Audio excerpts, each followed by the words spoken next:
Assalamualaikum warahmatullahi wabarakatuh. Halo guys, baik lagi dengan channel kita Belajar Bareng Yuk.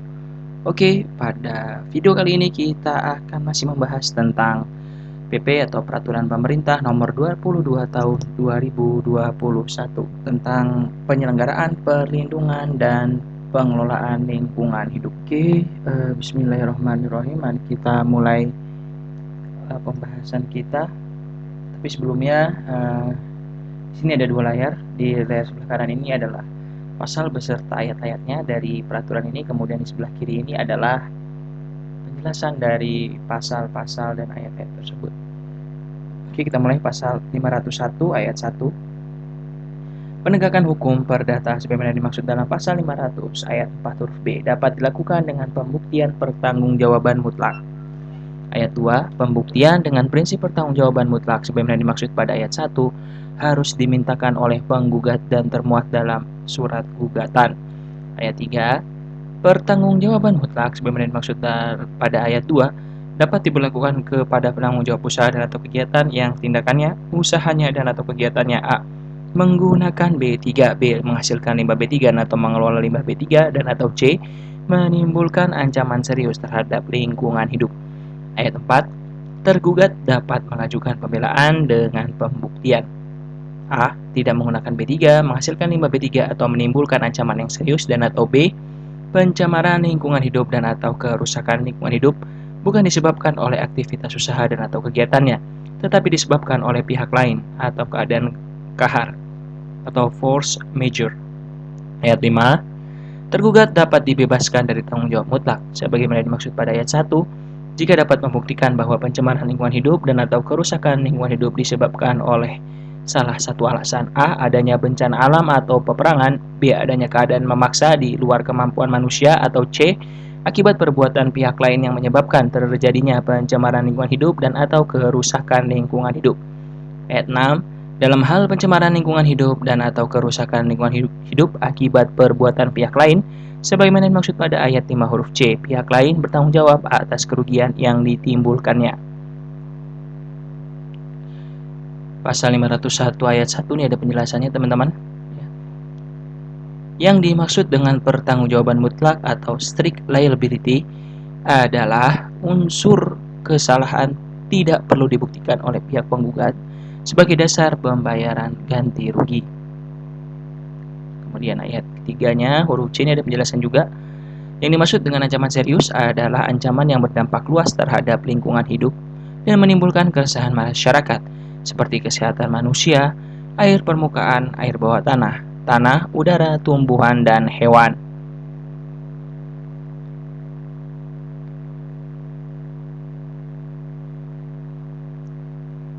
Oke, tidak ada penjelasan lagi untuk pasal 501, maka kita lanjutkan ke bagian kelima, pengawasan lapis kedua. Pasal 502 ayat 1, Menteri dapat melakukan pengawasan terhadap ketaatan penanggung jawab usaha dan atau kegiatan yang perizinan berusaha atau persetujuan pemerintah terkait persetujuan lingkungan diterbitkan oleh pemerintah daerah jika A. Menteri menganggap terjadi pelanggaran yang serius di bidang perlindungan dan pengelolaan lingkungan hidup berdasarkan norma standar prosedur dan kriteria yang ditetapkan oleh Menteri, dan B. Gubernur dan atau Bupati Wali Kota tidak melakukan pengawasan. Ayat 2, pelanggaran yang serius sebagaimana yang dimaksud pada ayat 1 huruf A meliputi A. Tindakan melanggar hukum yang mengakibatkan pencemaran lingkungan hidup dan atau kerusakan lingkungan hidup relatif besar, dan atau B. Menimbulkan keresahan masyarakat.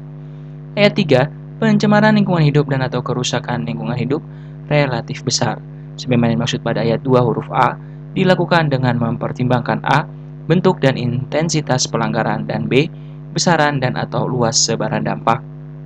Ayat 4, pelanggaran yang menimbulkan keresahan masyarakat sebagaimana dimaksud pada ayat 2 huruf B berdasarkan pengaduan masyarakat dan atau informasi yang meluas di masyarakat.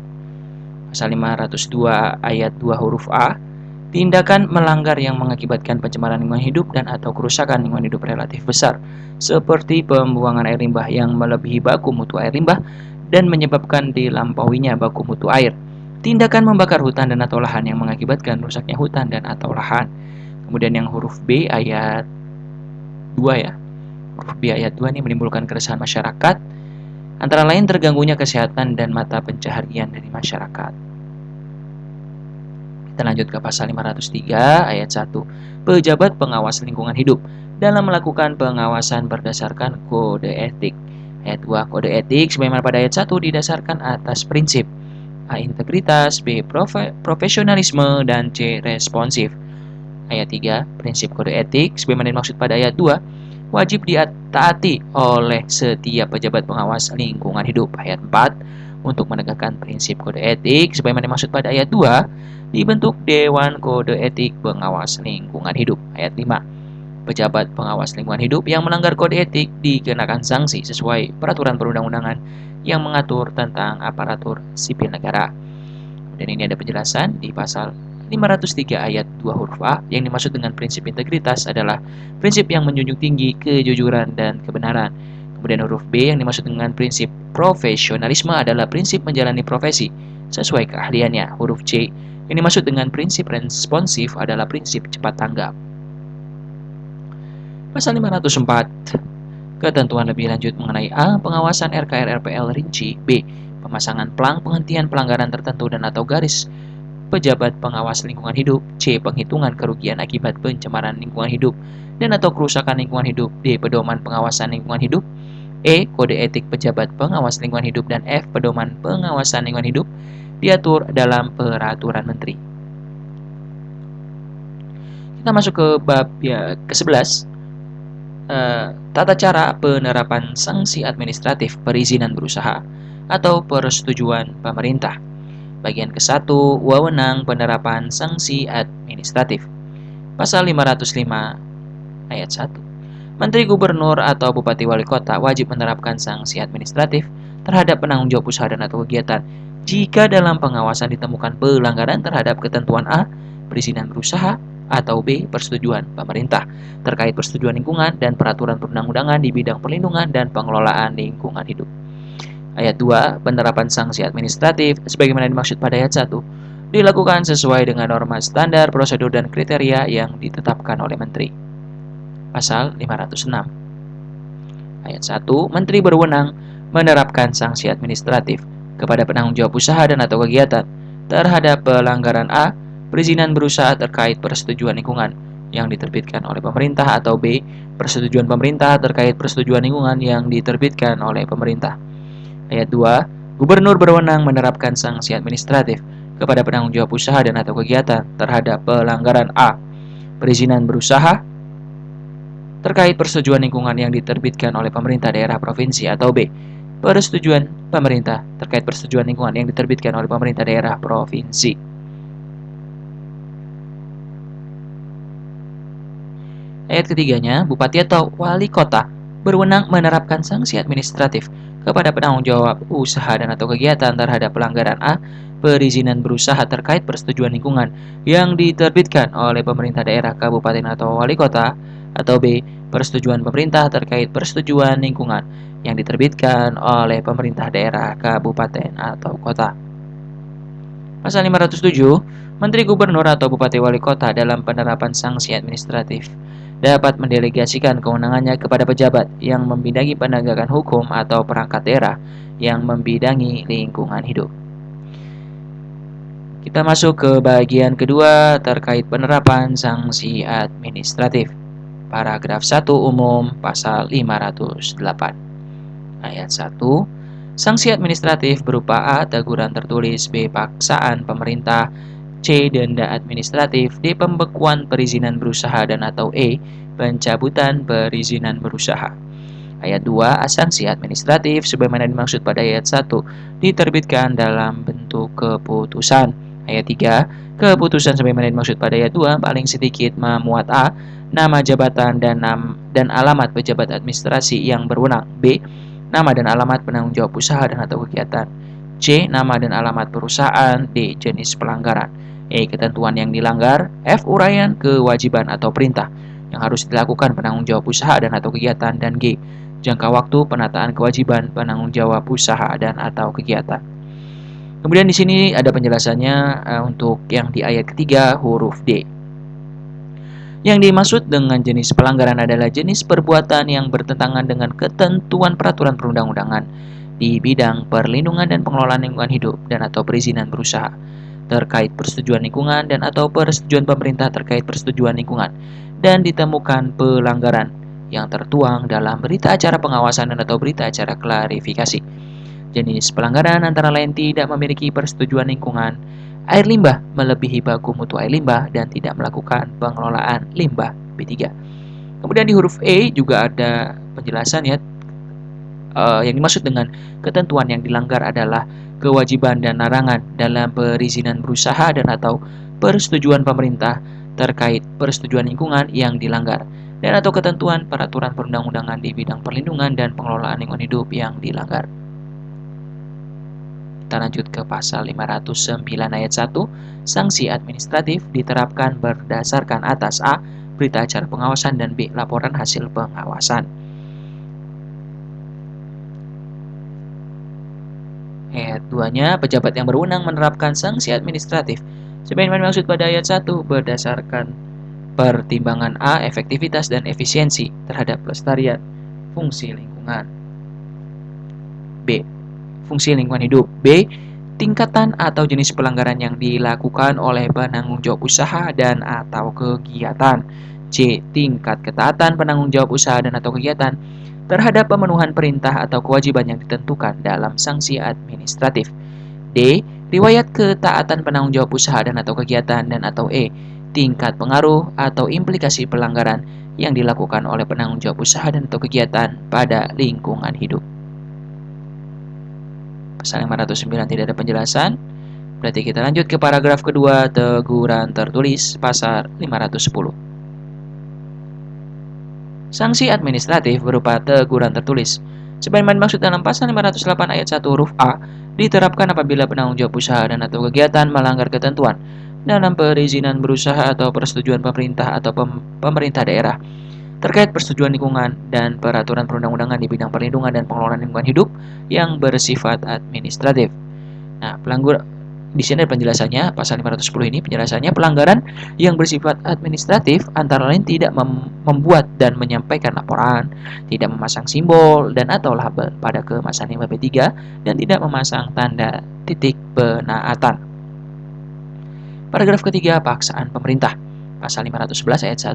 Sanksi administratif berupa paksaan pemerintah sebagaimana dimaksud dalam pasal 508 ayat 1 huruf B diterapkan terhadap penanggung jawab usaha dan atau kegiatan yang tidak melaksanakan perintah dalam teguran tertulis dalam jangka waktu yang telah ditetapkan. Ayat 2, pengenaan paksaan pemerintah sebagaimana dimaksud pada ayat 1 dapat dijatuhkan tanpa didahului teguran tertulis apabila pelanggaran yang dilakukan menimbulkan A. Ancaman yang sangat serius bagi manusia dan lingkungan hidup. B. Dampak yang lebih besar dan lebih luas jika tidak segera dihentikan pencemaran dan atau kerusakannya. Dan atau C. Kerugian yang lebih besar bagi lingkungan hidup jika tidak segera dihentikan pencemaran dan atau kerusakannya. Ayat 3. Paksaan pemerintah sebagaimana dimaksud pada ayat 1 dan ayat 2 dapat dilakukan dalam bentuk A. Penghentian sementara kegiatan produksi, B. Pemindahan sarana produksi, C. Penutupan saluran pembuangan air limbah atau emisi, D. Pembongkaran, E. Penyitaan terhadap barang atau alat yang berpotensi menimbulkan pelanggaran, F. Penghentian sementara sebagian atau seluruh usaha dan atau kegiatan.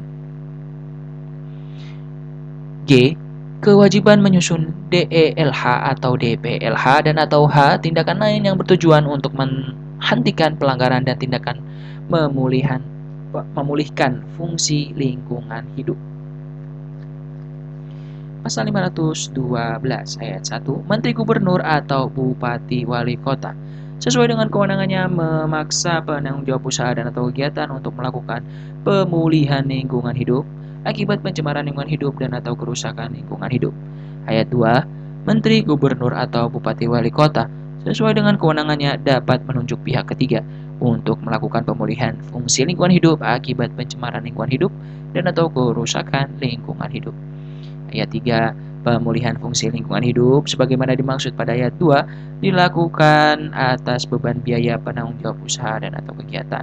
Ayat 4. Beban biaya sebagaimana dimaksud pada ayat 3 dapat bersumber dari dana penjaminan untuk pemulihan fungsi lingkungan hidup sebagaimana dimaksud dalam pasal 471. Pasal 511 dan 512 tidak ada penjelasan. Maka kita lanjut ke pasal 513 ayat 1.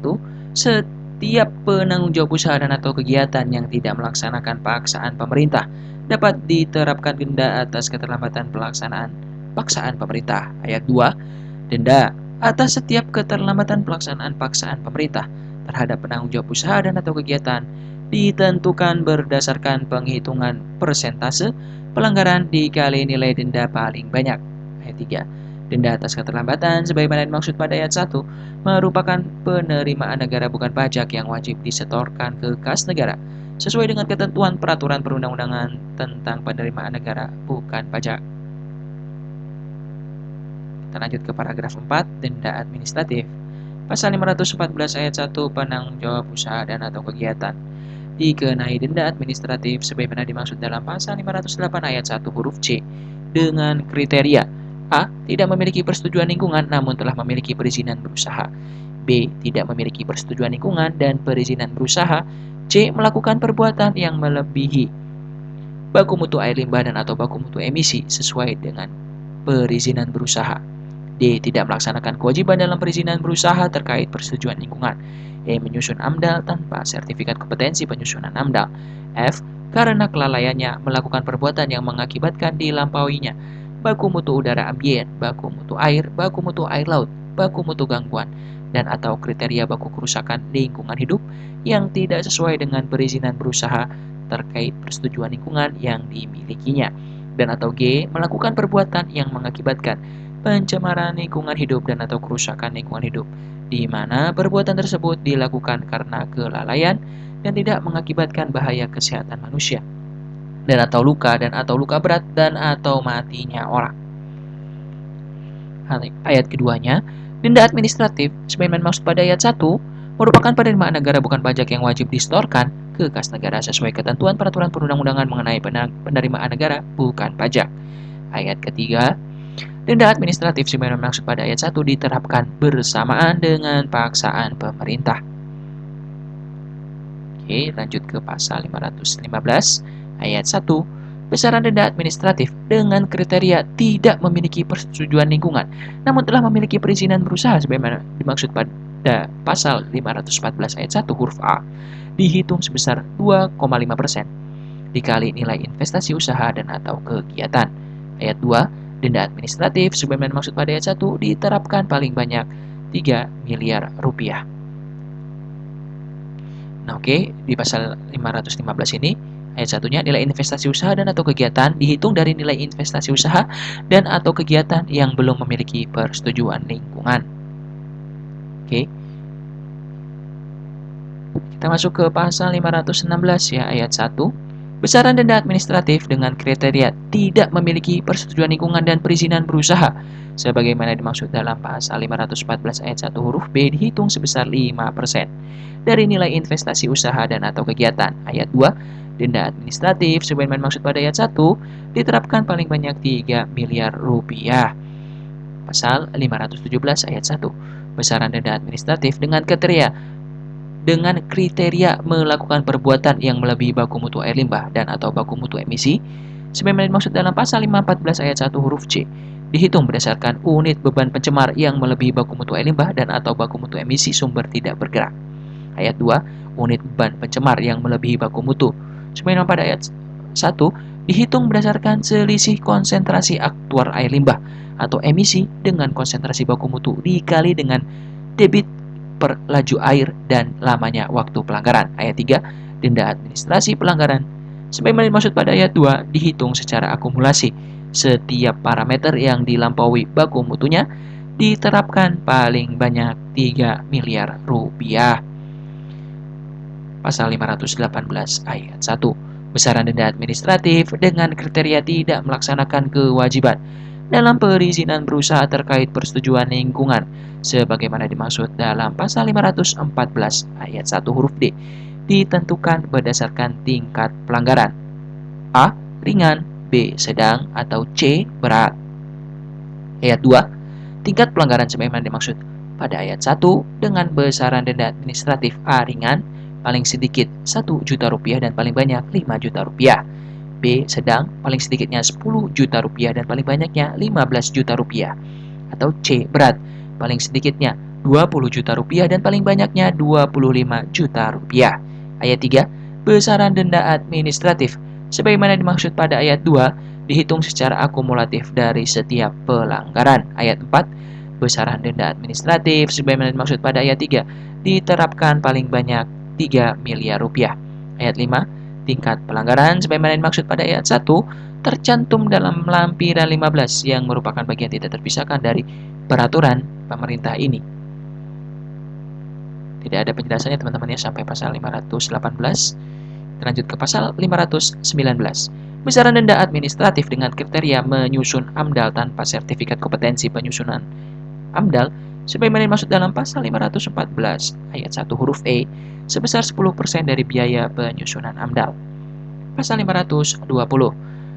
Besaran denda administratif dengan kriteria karena kelalaian atau tidak melakukan perbuatan sebagaimana dimaksud dalam pasal 514 ayat 1 huruf F dan huruf G dikenai paling banyak 3 miliar rupiah.